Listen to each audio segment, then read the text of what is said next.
ऐसा माना जाता है कि आदि योगी भगवान शिव स्वयं थे जिन्होंने माता पार्वती को इसका उपदेश दिया, इसीलिए भगवान शिव को आदि योगी कहा जाता है, जिन्होंने सर्वप्रथम इसका उपदेश दिया। तो इस तरह से धीरे धीरे वो एक चीजें, वो एक, अगर हम देखें तो एक बहुत प्राचीन विषय है, गूढ़ विषय है, जटिल विषय है, जिसको कि आज के परिवेश में उसको सरलतम रूप में उसको परिभाषित कर दिया गया कि आप, अगर आप शारीरिक लाभ के लिए करते हैं तो आप उसको अलग तरीके से करें, व्यायाम करें, थोड़ा बहुत आसन कर लें। जी अगर आपको अपना मन संयत करना है, मन शांत करना है, तो उसके लिए आप प्राणायाम करिए। योग का आरंभ तो जैसा कि मैंने बताया कि ये भारतीय, वो शुद्ध रूप से इस भारतीय यानी भारतवर्ष, आर्यावर्त, इस भूभाग से ही निकला, क्योंकि जो सिविलाइजेशन थी, जो सभ्यता थी, वो सबसे पहले इसी भूभाग में विकसित हुई। काशी हमारा सबसे प्राचीनतम शहर है, यानी विश्व का अगर हम ब्रह्मांड का देखें तो सबसे प्राचीनतम शहर काशी है। इस पृथ्वी का प्राचीनतम शहर काशी है। और काशी भगवान शिव की नगरी है, और ऐसा माना जाता है कि आदि योगी भगवान शिव थे, उन्होंने ही इसकी जो है सर्वप्रथम उसको जो है प्रतिपादित कि पहले के जो साधु थे, साधु संत जो योग करते थे, वो जो थे वो कई कई सालों तक जीते थे। यानी कि अब मान लीजिए एक व्यक्ति की नॉर्मल एज होती है 80-85, 100, हाँ 100 मान लीजिए, तो और वो 200, 400, 500 साल जी जाते थे। ऐसा कैसे था? मनुष्य का जो जीवन है वो मुख्यतः जो है श्वासों पर आधारित है। आप 1 मिनट में कितनी बार श्वास लेते हैं, ठीक है, उसके आधार पर आपका जो लाइफ स्पान है, जो जीवन काल है, वो निर्भर करता है। ठीक है, तो जो जितनी कम श्वासें लेता है प्रति मिनट, उसका जीवन काल उतना ही ज्यादा लंबा, और जिसने जितनी ज्यादा श्वासें खर्च कर दी 1 मिनट में, उसका जीवन काल उतना ही छोटा। तो श्वास का बहुत शरीर के जो हमारा जो लाइफ स्पान है, जो जीवन काल है, उस पर बहुत अधिक प्रभाव पड़ता है। नमस्कार, इसको जय श्री राम। मैं हूं आपके साथ करता हूं वाजपेयी, और स्वागत करता हूं आपका इन्फॉर्मल टॉक्स के एक नए पॉडकास्ट में। आज के पॉडकास्ट में हम चर्चा करेंगे योग के बारे में। जी हाँ, योग के बारे में हमारे समाज में कई तरीके की ऐसी भ्रांतियां और कई तरीके की भ्रामक चीजें फैली हुई हैं। तो आज उन सभी चीजों के बारे में हम डिस्कस करेंगे, और योग के बारे में बहुत कुछ अच्छा और उसके जो परिणाम है, सकारात्मक परिणाम, उनके बारे में जानेंगे। और जैसा कि आप सब जानते ही हैं कि पिछले पॉडकास्ट में जो हमारे दर्शक हैं, उन्होंने देखा होगा कि हमारे साथ अभिषेक भैया हैं, और मैं आपको पहले ही उनके साथ इंट्रोड्यूस करा चुका हूं कि भैया एक योग शिक्षक भी है। तो भैया, सबसे पहले तो आपका बहुत बहुत स्वागत है। नमस्कार हमारे पॉडकास्ट में। भैया, पॉडकास्ट का सिलसिला हम लोग शुरू करते हैं। तो मेरा पहला क्वेश्चन ये है कि योग और योग साधना, इन दोनों में क्या डिफरेंस है? क्योंकि हम लोग सुनते हैं कि योग तो एक अलग चीज हो गई, जो वो एक व्यायाम का हिस्सा है, लेकिन योग साधना वो एक अलग चीज है। लेकिन हमारे समाज में कई लोग इस भ्रम में रहते हैं कि भाई योग क्या है, योग साधना क्या है। इसके बारे में योग क्या है, योग साधना क्या है? तो सबसे पहले समझना जरूरी है कि योग ये शब्द कहाँ से आया, इस शब्द के क्या अर्थ हैं जी। और योग साधना, जैसा कि आपने पूछा कि योग साधना क्या है, क्या योग और योग साधना दो अलग अलग चीजें हैं। तो सर्वप्रथम हम लोग समझते हैं योग का अगर हम शुद्ध जो है, अगर हम उसका अनुवाद करें तो योग का अर्थ होता है जोड़ जी। और योग जो शब्द है वो संस्कृत की धातु युज से बना हुआ है, जिसका कि अंग्रेजी में अर्थ होता है यूनियन, यानी कि जोड़ना। जी बिल्कुल, ठीक है, तो योग का अर्थ हुआ जोड़ना। अब हमारे जो भारतीय मनीषी थे, यानी जो आध्यात्मवेत्ता लोग थे, उन्होंने योग को एक अलग आयाम में ले जाकर के उसको परिभाषित किया। तो योग साधना, वो साधना करते थे टू गेट मोक्ष, ठीक है, इनलाइटनमेंट, यानी जिनको मोक्ष प्राप्त करना है उनके लिए उसको वो एक साधना के रूप में उन्होंने अंगीकृत किया, उसको स्वीकार किया, योग को एज ए टूल। तो योग वही है, लेकिन योग को जब हम लोग उसको स्पिरिचुअल, उसमें अगर हम उसको देखें, यानी अगर स्पिरिचुअल पाथ पर अगर कोई व्यक्ति जो है आगे जाना चाहता है, तो योग उसमें सहायक सिद्ध हो सकता है। तो हम लोग जनरली ये बोल सकते हैं कि वो व्यक्ति योगी है या योग साधना कर रहा है, राइट। हम लोग जो सामान्य लोग हैं, जो इस संसार में रह रहे हैं, यानी जो सांसारिक रूप से अगर हम देखें उस चीज को, योग को, तो वहां पर उसके मायने अलग हो जाते हैं। ठीक, जैसा कि अभी हम लोग ऑफलाइन बात कर रहे थे कि व्यायाम, क्या व्यायाम, योग व्यायाम, तो वो शारीरिक, जहां पर योग को योग जो है अगर हम देखें तो वो एक हॉलिस्टिक अप्रोच है, Honestly. Holistic approach. लेकिन अगर हम सिर्फ और सिर्फ स्वास्थ्य लाभ के लिए कर रहे हैं तो फिर योग का एक अलग आयाम निकल करके आता है। अगर हम आध्यात्म के लिए कर रहे हैं तो वो योग का अलग एक आयाम निकल के आता है, राइट। तो बॉडी, माइंड एंड सोल, ये तीन चीजें हमारी मुख्य रूप से है, हमारा शरीर, हमारा मन और हमारा आत्मा। ठीक है, आत्मा बहुत गहरा शब्द हो जाता है, इसलिए हम उसको आत्मा ना बोल करके हम उसको बोलेंगे कॉन्शियसनेस या अवेयरनेस, Awareness. जी. चेतना। जी. थोड़ा सरल शब्दों में इसको समझते हैं, चेतना। लेट्स यूज द वर्ड चेतना। तो योग, जो वर्तमान में जो योग है, ठीक, योग के 8 आयाम है, 8 आयाम, जो अष्टांग योग हम लोग बोलते हैं, अष्टांग योग। तो उसकी जो जिसको हम लोग बोलते हैं कि प्रतिपादित किया, जिसको जो वर्तमान में अष्टांग योग है, उसके प्रणेता जो है महर्षि पतंजलि हैं, ठीक, जिन्होंने लगभग आज से 5000 वर्ष पहले और उसको उन्होंने इस रूप में प्रतिपादित किया। ठीक है, उसके बाद भी और भी कई लोग आए, उन्होंने अनेक अनेक ग्रंथ लिखे योग पर। गुरु गोरखनाथ हुए, घेरम हुए, इस तरह से अनेक लोगों ने योग के माध्यम से ही ईश्वर को भी प्राप्त किया और अनेक अनेक सिद्धियां भी प्राप्त करी। तो योग अपने आप में अगर हम उसको आध्यात्म के रूप में लें तो जैसा कि मैंने भी बताया आपको कि घेरम हुए और महर्षि पतंजलि हुए, और उसके बाद बहुत सारे जो हमारे ऋषि मनीषी थे उन्होंने उस परंपरा को आगे बढ़ाया। ऐसा माना जाता है कि आदि योगी भगवान शिव स्वयं थे, जिन्होंने माता पार्वती को इसका उपदेश दिया, इसीलिए भगवान शिव को आदि योगी कहा जाता है, जिन्होंने सर्वप्रथम इसका उपदेश दिया। तो इस तरह से धीरे धीरे वो एक चीजें, वो एक, अगर हम देखें तो एक बहुत प्राचीन विषय है, गूढ़ विषय है, जटिल विषय है, जिसको कि आज के परिवेश में उसको सरलतम रूप में उसको परिभाषित कर दिया गया कि आप, अगर आप शारीरिक लाभ के लिए करते हैं तो आप उसको अलग तरीके से करें, व्यायाम करें, थोड़ा बहुत आसन कर लें। जी। अगर आपको अपना मन संयत करना है, मन शांत करना है, तो उसके लिए आप प्राणायाम करिए, क्योंकि मन की जो गति होती है वो केवल और केवल सांसों की गति, यानी जब आप श्वास का क्रम उसको बिगाड़ते हैं, बिगाड़ने का मतलब उसको हमको लय, एक लय चल रही है, जैसे आपकी श्वास की एक लय चल रही है, तो मन आपको बहुत ज्यादा अस्थिर है, तो आपको क्या करना पड़ेगा, तुरंत श्वास के क्रम को तोड़ना पड़ेगा। आप गहरी श्वास लेना शुरू करिए, आपका मन तुरंत स्थिर हो जाएगा। तो मन और श्वास का बहुत आपस में संबंध है। जैसा कि मैंने चेतना की बात करी, अगर आपको उस स्तर पे अपने आपको लग रहा है कि आपका गट खराब हो रहा है, या आपका बहुत मन या जो है अशांत है, आपकी चेतना बहुत ज्यादा बिखरी हुई है, कई दिशाओं में आप विकेंद्रित हो रहे हैं, तो फिर उसको सेंट्रलाइज करने के लिए फिर एक अलग तरह का वहां पर जो है उसके अलग टूल्स है। तो यम, नियम, आसन, प्राणायाम, प्रत्याहार, धारणा, ध्यान और समाधि, ये योग के 8 चरण है, जिन्हें अष्टांग योग कहा जाता है। इसमें भी हम लोग मुख्य रूप से आसन का अभ्यास ज्यादा करते हैं, जो कि शरीर के लिए होता है। फिर प्राणायाम का प्रमुख अभ्यास जो है वो श्वास के लिए किया जाता है, ठीक है। फिर प्रत्याहार जो है वो यहाँ से जब हम प्रवेश करते हैं तो वो मन के लिए कहीं ना कहीं है, और उसके बाद में फिर वो धारणा, ध्यान और समाधि, ये अंतिम 3 जो चरण है, ये थोड़ा आध्यात्मिक लोगों के लिए है। तो सामान्य लोगों के लिए, सामान्य जनमानस के लिए आसन और प्राणायाम ये इतना पर्याप्त होता है, और इसी को लोग व्यायाम से जोड़ देते हैं कि योग तो केवल एक व्यायाम है, जबकि योग का 5% हिस्सा ही ये आसन है। बाकी जो 95% हिस्सा है वो यानी कि हमारा ये है श्वास, और ये जो भी बाकी जो अष्टांग योग की जो विधाएं हैं। तो इस तरह से भैया, अब मैं अगला प्रश्न पूछना चाहूंगा आपसे।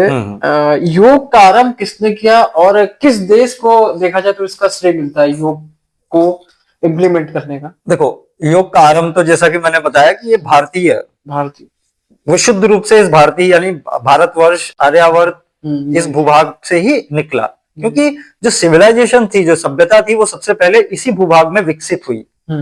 काशी हमारा सबसे प्राचीनतम शहर है, यानी विश्व का अगर हम ब्रह्मांड का देखें तो सबसे प्राचीनतम शहर काशी है, इस पृथ्वी का प्राचीनतम शहर काशी है। और काशी भगवान शिव की नगरी है, और ऐसा माना जाता है कि आदि योगी भगवान शिव थे, उन्होंने ही इसकी जो है सर्वप्रथम उसको जो है प्रतिपादित किया। और निश्चित रूप से यह हमारा भारतवर्ष है, जिस देश की पवित्र पावनतम धरती पर योग का सृजन हुआ। भैया, अगर हम लोग देखा जाए तो योग को व्यायाम के रूप में अधिकतर सब लोग लेते हैं, योग, व्यायाम, प्राणायाम, तो यह किस समय करना सबसे अच्छा रहता है?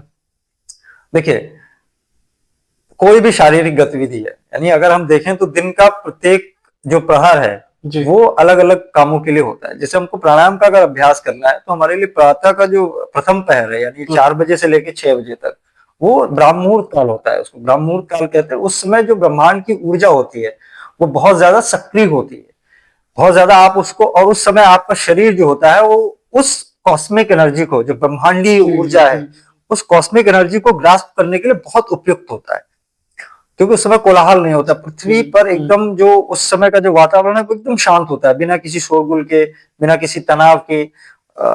जो वायु है वो भी बहुत पवित्र होती है, बहुत ही क्लीन जिसको बोल सकते हैं, साफ स्वच्छ। जी ठीक है, सच जी। मुझे हिंदी के शब्दों का प्रयोग करने में थोड़ा सा कठिनाई हो रही है, लेकिन फिर भी मैं कोशिश करूंगा कि आपके दर्शकों के लिए जो है हिंदी में ही उसको मैं बोल पाऊं।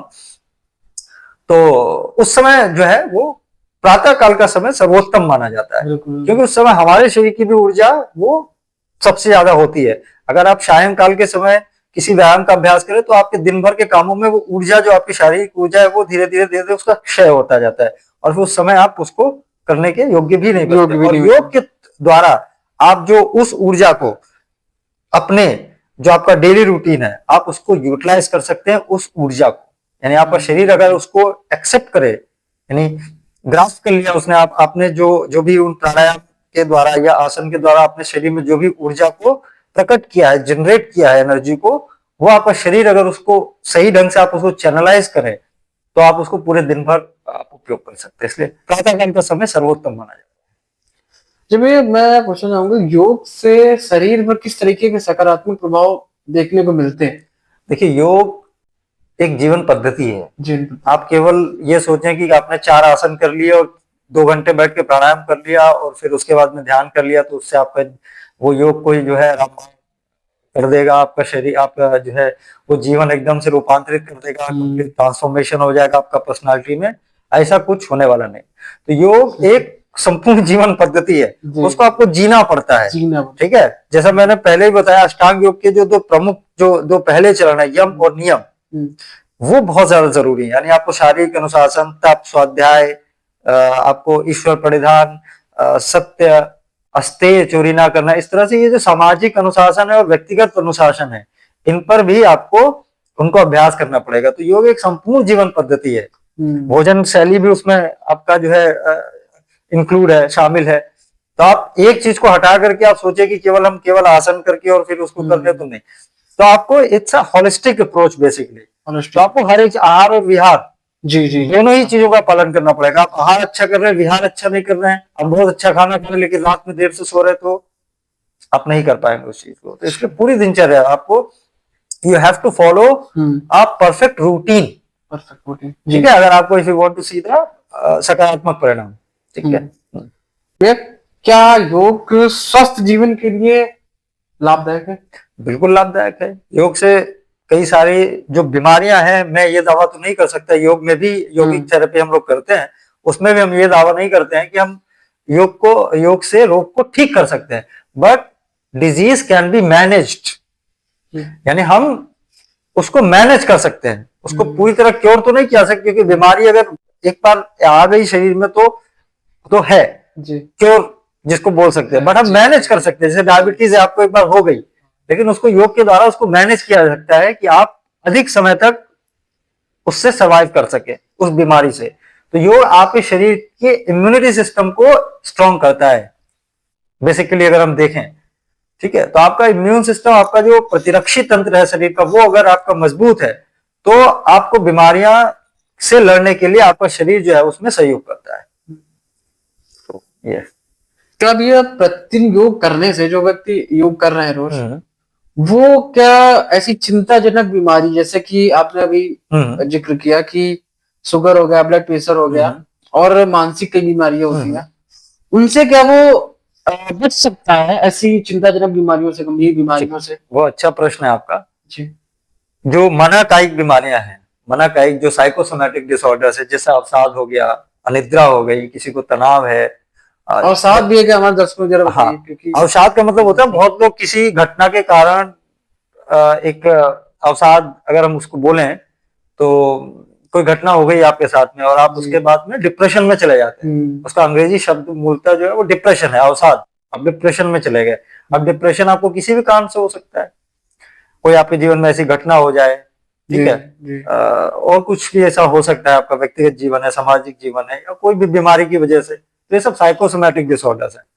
तो निश्चित रूप से देखिए, जैसा कि मैंने बताया मनःकायिक बीमारियां, तो मनःकायिक यानी जिसने मन को साध लिया, और मन को साधने के लिए उसमें योग में प्रावधान है। यानी आप प्राणायाम का अभ्यास करिए, आप श्वासों के क्रम को जो है लयबद्ध करिए, तो इनसे निश्चित रूप से छुटकारा पाया जा सकता है मनःकायिक। और योग में ही इनका जो है वो निदान संभव है, अन्य किसी पैथी में इनका निदान संभव नहीं है योग के अलावा। ठीक है। अब ने भैया कई बार कहा बोला कि सांसों को लयबद्ध किया जा सकता है, उससे क्या मतलब है आपका? वो देखिए, श्वास, मनुष्य का जो जीवन है वो मुख्यतः जो है श्वासों पर आधारित है। आप 1 मिनट में कितनी बार श्वास लेते हैं, ठीक है, उसके आधार पर आपका जो लाइफ स्पान है, जो जीवन काल है, वो निर्भर करता है। ठीक है। तो जो जितनी कम श्वासें लेता है प्रति मिनट, उसका जीवन काल उतना ही ज्यादा लंबा, और जिसने जितनी ज्यादा श्वासें खर्च कर दी 1 मिनट में, उसका जीवन काल उतना ही छोटा।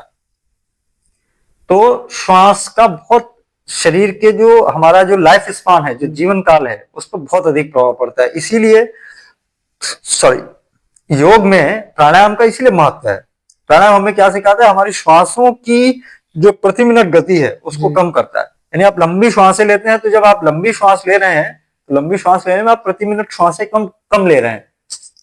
तो समझ रहे हैं? जी जी। ये आपने बहुत अच्छी बात हमारे दर्शकों को बताई। इसीलिए योग में जो योगी लोग हैं वो प्राणायाम पर ज्यादा उनका विशेष ध्यान रहता है।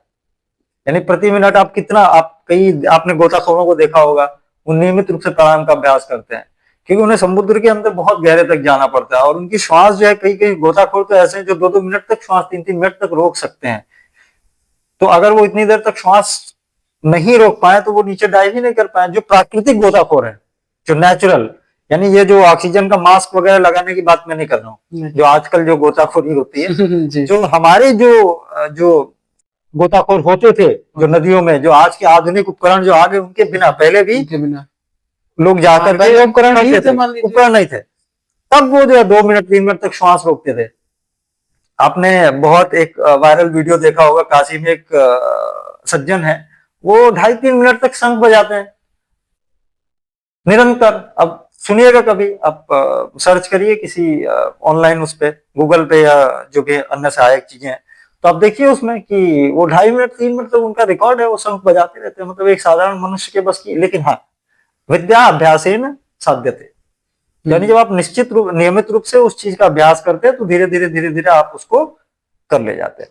भैया एक मिस्टीरियस क्वेश्चन है मेरे दिमाग में है कि हमने कई बार देखा, अभी हमारे एक प्रबुद्ध एक नेता कह लीजिए, सुधांशु त्रिवेदी जी, हाँ, वो एक भाषण में कह रहे थे कि यदि वो कहते थे कि योग, उन्होंने भी योग के बारे में बात की, वो बता रहे थे कि जब व्यक्ति जो है वो अपनी नव चेतना को जगाता है, तो धीरे धीरे करके वो चीजों को कंट्रोल करना शुरू कर दिया। यानी कि पहले वो सांसारिक चीजों से दूर होता है, फिर धीरे धीरे वो, जैसे मान लीजिए कपड़े हो गए, मोबाइल हो गए, सबसे दूर हुआ, उसके बाद वो धीरे धीरे अपने भोजन पे, और फिर धीरे धीरे करके वो अपनी सांस पे भी कंट्रोल कर लेता है, और मतलब सांस अपनी रोक कर काफी लंबा जी जाता है। तो और इसके उदाहरण भी हमने कई बार देखे हैं कि बताते हैं कि अभी हमने किताबों में पढ़ा होगा, सुना भी होगा कि पहले के जो साधु संत जो योग करते थे, वो जो थे वो कई सालों तक जीते थे। यानी कि अब मान लीजिए एक व्यक्ति की नॉर्मल एज होती है 80-85, 100 मान लीजिए, तो और वो 200, 400, 500 साल जी जाते थे। ऐसा कैसे था? मैं बताता हूँ। मैंने अभी बताया ना कि प्रति मिनट श्वास तो जब आप प्राणायाम का अभ्यास करते हैं, पहले उस क्वेश्चन पे आ जाते हैं कि डिटैचमेंट, जो आपने बताया ना डिटैचमेंट, तो डिटैचमेंट क्या योग में इसका है, जो हमारा योग का जो 5वां अष्टांग योग में यम नियम आसन प्राणायाम, और उसके बाद जो प्रत्याहार है, प्रत्याहार इसी का नाम है, ठीक है, डिटैचमेंट ऑफ सेंसेस। यानी जो भी आपकी इंद्रियां हैं, सेंसेस हैं, उनसे धीरे धीरे मनुष्य जो है वो डिटैच होना शुरू होता है। ठीक है। तो एक तरह से आप अपने सेंसेस को आपने कंट्रोल किया, आपने उनको वश में किया, तो सेंसेस यानी आपकी जो इंद्रियां है वो आपके कहे अनुसार काम करती है। यानी हमें कब खाना है, कब पीना है, कब श्वास लेनी है, कब नहीं लेनी है, कब हमें रोना है, कब नहीं रोना है, यानी इस तरह से आपने अपने सेंसेस को आपने जो है वो साध लिया, तो उसको प्रत्याहार बोलते हैं। तो उसमें योग में उसका प्रावधान है और वो संभव है, आप उस चीज को कंट्रोल कर सकते हैं निश्चित रूप से। हाँ, अगला और एक प्रश्न और क्या जो था? मैंने बताया साधु संत इतना लंबा हाँ, तो लंबा जीने का उनके पीछे सिद्धांत प्राणायाम का अभ्यास करते हैं, निरंतर प्राणायाम का अभ्यास करते हैं। और कई ऐसे सिद्ध योगी हुए हैं, आपने देवराहा बाबा के बारे में सुना होगा। देवराहा बाबा तो जी। देवराहा बाबा बताते हैं कि कई सौ साल वो जीवित रहे। एक प्रसिद्ध योगी चांगदे हुए, वो 800 साल तक जीवित रहे। और ऐसा माना जाता है कि तिब्बत प्रदेश में, तिब्बत जो है वो, हाँ, तिब्बत जो है वो सिद्ध योगियों का प्रदेश है। जी यानी जी तिब्बत जो है वो कैलाश रीजन में आता है। तो वहां पर एक ऐसा स्थान है जो कि जहां पर जाने के बाद आपका समय जो है वो रुक जाता है। यानी समय वहां पर वो जो हमारा चौथा आयाम समय, उस दिन मैंने आयाम के बारे में बातचीत करी थी, तो चौथा आयाम समय है वो वहां पर नगण्य हो जाता है।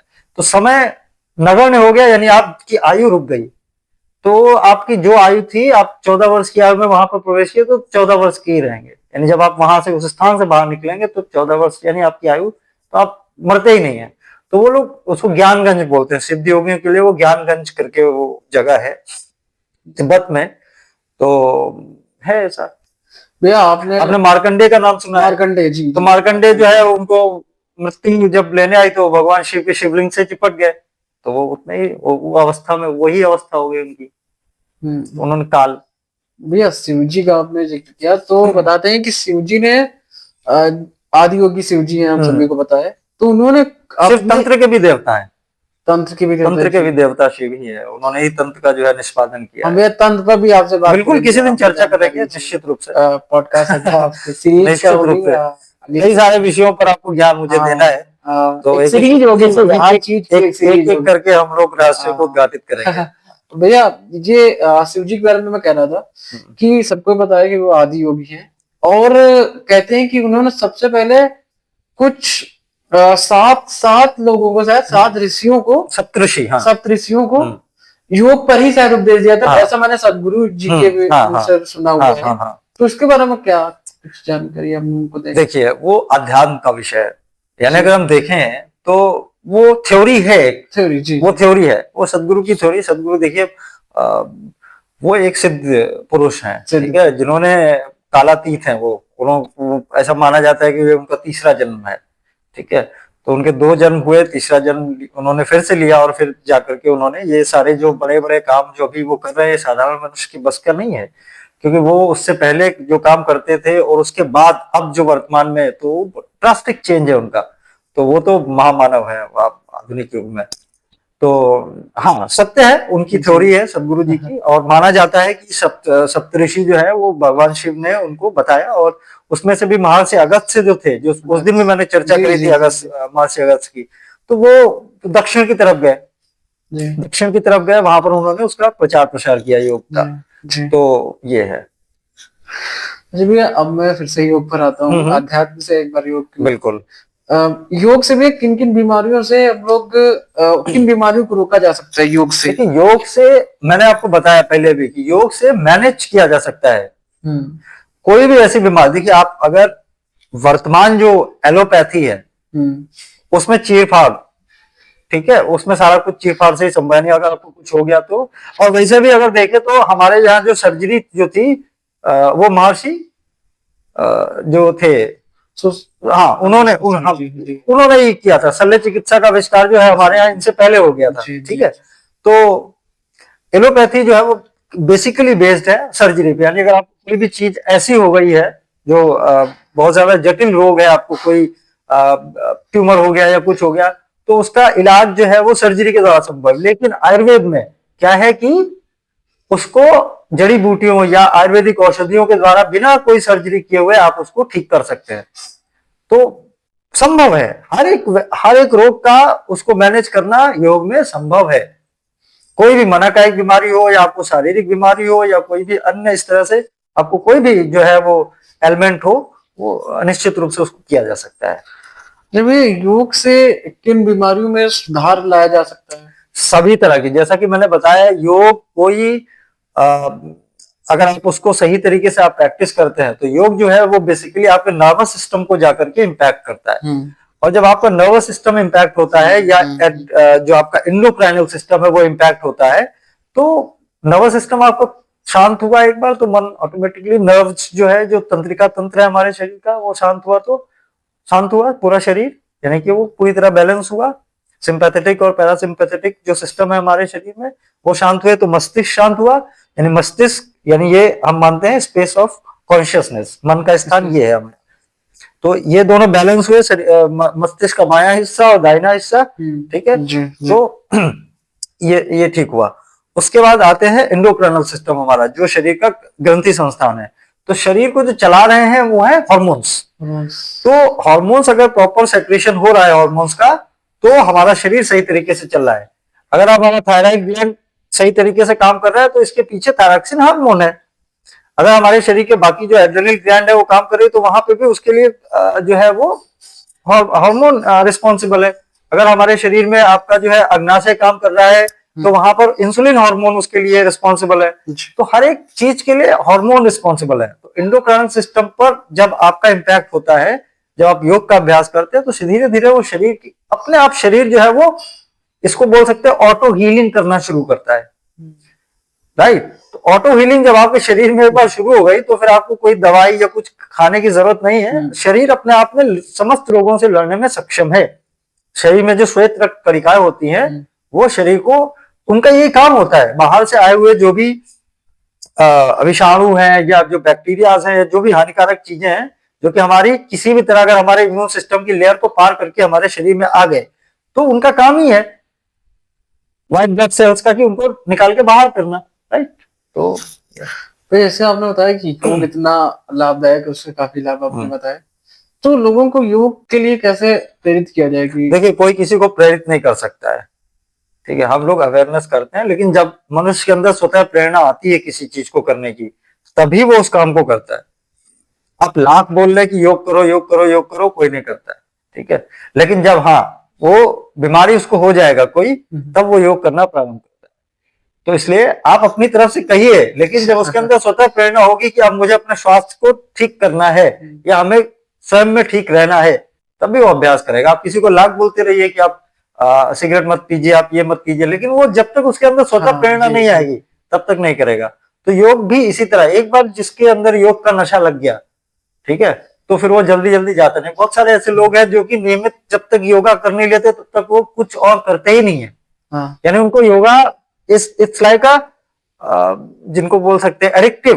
वो योगा एडिक्टिव हो चुके हैं, तो वो 1 घंटे उनको करना ही करना है। तो वो निश्चित रूप से आएगा, समाज में परिवर्तन आएगा, लेकिन उसमें अभी लोग जागरूक हो रहे हैं इसके बारे में, people are becoming aware more and more, but it will take time, समय लगेगा थोड़ा सा। ये अब मैं पूछना चाहूंगा कि जैसे कि हम लोग देखते हैं कि पूरी दुनिया 21 जून को अब योग दिवस के रूप में मनाती है, लेकिन अब देखा जाए तो भारतीय लोग जो है अभी इसको पूरी तरीके से स्वीकार नहीं कर पाते हैं। ओके, स्वीकार नहीं किया उन लोगों जी। तो इस पर क्या विचार है यहाँ पे? ये बहुत विचित्र बात है कि भारत देश में ही किसी इतनी अच्छी चीज, और भारतीय लोगों ने बहुत वर्षों तक इसको एक तरह से नेपथ्य में डाल के रख दिया था। बैकग्राउंड में चल रहा था कि योग ऐसा समझा जाता था कि कोई ध्यानी पुरुष है या कोई तांत्रिक है या कोई ऐसा है तो वही खाली योग का अभ्यास करते हैं, आम जनमानस के लिए नहीं है। तो वो योग का अभ्यास करना बच्चा शुरू करता तो माँ बाप उसको पिटना शुरू कर दिया, ये सन्यासी होने जा रहा है। तो जबकि योग हमारे समाज का एक अभिन्न अंग रहा है, गुरुकुल परंपरा में, जो कि अंग्रेजों के द्वारा नष्ट कर दी गई। अब हरियाणा में आज भी कई सारे अभी भी गुरुकुल है, लेकिन दुर्भाग्यवश जो है अंग्रेजों ने हमारी संस्कृति को नष्ट किया और गुरुकुल परंपरा को नष्ट कर सबसे जो है उन्होंने आघात पहुंचाया। तो गुरुकुलों में योग एक अंग होता था, यानी कि प्रत्येक विद्यार्थी को योग का अभ्यास कराया जाता, वो उनकी जीवन शैली का हिस्सा था। लेकिन अब दुर्भाग्य से वो चीजें विलुप्त हो गई। तो भैया मैं पूछना चाहूंगा कि योग पर वैश्विक स्तर पर हम देखते हैं योग से वो प्रश्न रह गया। अच्छा, योग दिवस, वो हम लोगों ने योग दिवस, तो आदरणीय मोदी जी ने इसको 21 जून सर्वप्रथम उन्होंने यूएन प्रस्ताव रखा था 21 जून 2014 को ये पहली बार सेलिब्रेट किया गया था। तो अच्छा। तब से इसके बारे में अवेयरनेस और बड़ी, विश्व के कई देश आज सामूहिक रूप से इसको मनाते हैं। हाँ, वही। और भारत में भी अब इन चीजों का चलन बढ़ा है, तो धीरे धीरे निश्चित रूप से ये चीजें होंगी। भैया अब मैं आपसे पूछना चाहता हूँ कि योग से देखा जाए इतना लाभदायक है, तो योग से जब हम कहते थे कि हेल्दी लाइफ, हेल्दी लाइफ में पूरे वैश्विक स्तर पर हेल्दी लाइफ के लिए, नहीं स्वस्थ जीवन के क्षेत्र में क्रांति लाई जा सकती है वैश्विक स्तर पर। तो इस पर आपका क्या विचार है, क्योंकि अभी लोग पूरी तरीके से इसका जो प्रभाव है वही नहीं समझ रहे हैं। देखिए, मैंने फिर बताया क्रांति कब आती है। रूस में क्रांति हुई, अपने फ्रांस की क्रांति पड़ी, और ब्रिटेन की क्रांति हुई, औद्योगिक क्रांति भी एक सुना, श्वेत क्रांति हुई, हरित क्रांति हुई। क्रांति तब आती है जबकि समाज में किसी भी चीज की क्या होता है, यानी हाँ, तो समाज जब उठ खड़ा होता है, राइट। जब समाज को आवश्यकता होती है, समाज समझता है कि जरूरत है, मास को लगता है कि नहीं अभी परिवर्तन लाना है या हमारे लिए जरूरी है, तब वो क्रांति होती है। तो क्रांति हो रही है निश्चित रूप से। आज देखिए, योग तो सभी लोग के जीवन का एक अभिन्न हिस्सा बन चुका है। कहीं ना कहीं तो लोग कोई ना कोई तो योग करते ही है, तो योग तो कर ही रहे लोग। तो क्रांति का अर्थ यही है कि जब समाज को जरूरत महसूस होती है, और आप वर्तमान समय में समाज को आवश्यकता है इन चीजों की, क्योंकि लोग दवाइयां खा खा करके तंग आ चुके हैं, और उसके बाद भी उनका कोई भी डायबिटीज या बीपी या फिर और ऐसी बीमारियां हैं जो कि क्योर ही नहीं हो सकती हैं एलोपैथी में, बट योग में उनका संभव है चिकित्सा। तो लोग योग को अपना रहे हैं और उसके लाभ ले रहे हैं। नहीं भैया, मुझे लगता है कहीं ना कहीं इसको प्रचार प्रसार करने का हो सकता है। मैंने फिर आपको वही बात, प्रचार प्रसार इतना तो गवर्नमेंट कर ही रही है। आज आप किसी से भी रिक्शा वाले से पूछा कि भाई योगा क्या है, तो वो बता देगा आपको योगा क्या होता है। वो बोलेगा श्वास प्रश्वास प्राणायाम करना है। कपालभाति आज बच्चा बच्चा जानता है कि स्कूलों में भी है उसका। हम लोग भी छोटे तो टेलीविजन हर घर में है, तो सुबह जो है वो स्वामी रामदेव का कार्यक्रम आता ही आता है। तो और प्रत्येक घर में कोई ना कोई एक ओल्ड एज पर्सन है, दादा दादी नाना नानी या माता पिता, तो वो अभ्यास करते हैं कुछ ना कुछ, तो बच्चे देखते हैं। तो अवेयरनेस तो है समाज में, ऐसा नहीं कि अवेयरनेस नहीं है, लोग कर रहे हैं। आज जीवन शैली को अपना रहे हैं, योगिक जीवन शैली आज भारतीय समाज का एक हिस्सा है। अंतिम प्रश्न मेरा, बिल्कुल, कि लोग आज देखते हैं कि हम लोग योग को एक दिवस के तरीके मनाते हैं, ना कि उसको दैनिक के क्रिया के तरीके। तो इसके बारे में लोगों को जागरूक कैसे किया जाए कि ये एक उत्सव नहीं है भाई, जैसे योगा डे हुआ तो सभी ने योग कर लिया, फोटो खींचा, भूल गए, उसके बाद भूल गए, उसको दैनिक क्रियाओं में क्यों नहीं शामिल? देखिए, दैनिक क्रियाओं में शामिल, देखिए योग को समझना पड़ेगा कि योग हमारे लिए, मैंने फिर बताया कि योग कोई ऐसा नहीं कि आपके ऊपर थोपा जाए। योग हमारी जीवन शैली का एक हिस्सा ही है, उसको आपको जीवन शैली का हिस्सा बनाना पड़ेगा, समझना पड़ेगा कि ये हमारी जीवन शैली का हिस्सा है। जैसे आप रोजाना भोजन करते हैं, वैसे ही आपको योग करना है। 10 मिनट, 15 मिनट, 20 मिनट आपको प्राणायाम करना है, आपको सूर्य नमस्कार करना है। तो जब तक आप उसको जीवन शैली का हिस्सा नहीं समझेंगे, आप उसको अलग से कोई चीज समझेंगे कि नहीं ये कर लिया तो ठीक है, नहीं किया तो नहीं किया। भोजन तो आपको रोज चाहिए, लेकिन योगा क्यों नहीं करते हो? तो योग भी आप करो ना, 10 मिनट 15 मिनट समय निकालो अपने स्वास्थ्य के लिए और योग करो, कुछ ना कुछ शारीरिक गतिविधियां करिए आप। लेकिन दुर्भाग्य से हम लोग बाकी सारे कामों के लिए तो समय निकाल लेते हैं, टीवी देखने के लिए और चिट चैट करने के लिए, रील्स बनाने के लिए, और बाकी मनोरंजन इंटरनेट पे समय बर्बाद करते हैं लोग। लेकिन दुर्भाग्य से इन चीजों के लिए लोगों के पास समय नहीं है। तो समझना पड़ेगा लोगों को इन चीजों को, जब तक समझेंगे नहीं तब तक नहीं होगा। अच्छा भैया, सभी प्रकार के शारीरिक व्यायाम देखा जाए तो योग में ही आते हैं। देखिए हाँ, देखिए योग में आसन जो है, आसन जब आप करते हैं तो शरीर का पूरा व्यायाम हो जाता है। कई तरह के आसन है, अलग अलग तरह की अलग अलग चीजों के लिए आसन है। कई आसनों के नाम जो है वो पक्षियों के नाम पे हैं, जैसे कपोत आसन है, गरुण आसन है, इस तरह से आसन है। कई आसनों के नाम जो है वो पशुओं के नाम पर हैं। तो योग में हर एक चीज है। तो आपको क्या चाहिए, आप क्या अचीव करना चाहते हैं, what you want to achieve from yoga, ठीक है? तो उसके लिए वहां पर एक रास्ता है, उस रास्ते पे यू कैन प्रोसीड। तो मैं आपसे आपका एक पर्सपेक्टिव जानना चाहूंगा कि आप एक योग शिक्षक हैं, तो आप एज अ योग शिक्षक क्या संदेश देना चाहते हैं देश को, हमारे दर्शकों को हमारे माध्यम से? देखिए संदेश तो बहुत बड़ी चीज हो गई, मैं कोई ऐसा समाज सुधारक तो हूँ नहीं, लेकिन हाँ एक यही है कि प्रतिदिन करें लोग योग को और उसको अपनी जीवन शैली का हिस्सा बनाएं। जब तक आप उसको अपने जीवन शैली का हिस्सा नहीं समझेंगे तब तक आप उसको नहीं कर पाएंगे। आपको लगेगा कि नहीं अलग से कोई चीज हमको करनी है, तो वो अलग से करने वाली नहीं है, वो आपके जीवन का ही एक हिस्सा है जिसे आप भूल गए हैं। आप पहले गुरुकुल में बच्चों को मलखम का अभ्यास करवाया जाता था जी। अभी भी गुरुकुलों में मलखम, आप दक्षिण भारत में के वहां पर जाए तो वहां पर कई स्कूलों में कलारीपयट्टू उसको शिक्षा दी जाती है। ठीक है, तो जो कुंफू है हमारा, जो चाइना में कुंफू है, वो हमारे यहाँ का बोधि धर्मा, वो गए चीन गए और वहां पर जाकर के उन्होंने उसको कलारीपयट्टू को ही उन्होंने प्रमोट किया और उसको वहां कुंफू बोला जाता है। तो सब कुछ निकल करके तो भारत से गया है ना। तो पूरे विश्व में, और आप देखो नालंदा और तक्षशिला में संपूर्ण विश्व के विद्यार्थी वहां पर अध्ययन करने आते थे। नालंदा और तक्षशिला में 2 बड़े विश्वविद्यालय थे। ठीक है, लेकिन दुर्भाग्य से वो दोनों ही जो है यूनिवर्सिटीज हमारे जो है जो विशाल यूनिवर्सिटीज से वो धीरे धीरे नष्ट हो गए, इनको नष्ट भ्रष्ट कर दिया और कुछ फिर इस तरह से, क्योंकि भारत गुलाम रहा, लगभग 1100 साल का गुलामी का कार्यक्रम भारत ने झेला। तो हमारी संस्कृति तो बहुत सारी चीजें तो नष्ट हो गई, तो जो बचा खुचा है, आयुर्वेद में बहुत सारा ज्ञान नष्ट हो गया, इसी तरह योग में जो कई सारे ऐसे ग्रंथ थे जो नष्ट हो गए और एक पीढ़ी ने दूसरी पीढ़ी को ज्ञान दिया नहीं, तो उस वजह से वो उन्हीं के साथ रह गया वो ज्ञान और वो चले गए। तो भैया देखा जा सकता है कि गुलामी के कारण जो हमारे ऊपर एक तरीके से यातनाएं हुई, लगातार आघात हुए हमारी संस्कृति को नष्ट करने के लिए आघात हुए, और उन्हें उसका एक बहुत मेजर रोल है कि हम आज जिसको बोल सकते हैं ना एक विकृत मानसिकता में जी रहे हैं, यानी हम अपनी चीजों को स्वीकार नहीं कर पा रहे हैं। यानी हमारे समाज में जो अच्छी चीजें उनको आज पश्चिम जो है स्वीकार कर रहा है। बिल्कुल। यानी आप जर्मनी की कई यूनिवर्सिटीज में संस्कृत भाषा के ऊपर रिसर्च हो रहा है, वेद के ऊपर रिसर्च हो रहा है, लेकिन भारत में अगर आप संस्कृत बोलना शुरू करते हैं तो लोग आपको पागल समझते हैं। बिल्कुल।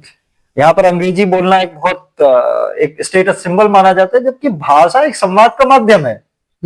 भाषा संवाद का माध्यम है।